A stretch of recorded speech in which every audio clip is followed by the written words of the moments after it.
లైఫ్లో ప్రతి మనిషి హ్యాపీగా ఉండాలంటే ఓవర్ ఎక్స్పెక్టేషన్స్ తగ్గించుకోవాలి. ఇది 100% కరెక్ట్ అండి. ఎందుకంటే దేని మీద అయితే మనం ఓవర్ ఎక్స్పెక్టేషన్స్ పెట్టుకుంటామో, అది ఫ్రెండ్స్ అయినా, ఫ్యామిలీ అయినా, లవ్ అయినా, మ్యారేజ్ లైఫ్ అయినా, స్టడీస్ అయినా, ఏదైనా సరే మనం చేసే ప్రయత్నాన్ని కంప్లీట్ హార్డ్ వర్క్గా చేసి చూస్తే అది ఎప్పటికైనా సరే మనకి సక్సెస్ అయ్యే ఛాన్సెస్ ఉన్నాయి.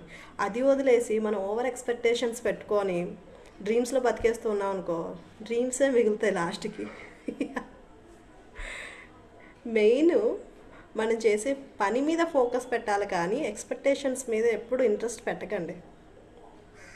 ఎందుకంటే మనం చేసే హార్డ్ వర్కే మనకి తిరిగి మోర్ దెన్ వెనక్కిస్తుంది ఏదైనా సరే, అంతేగాని ఎక్స్పెక్టేషన్స్ కాదు.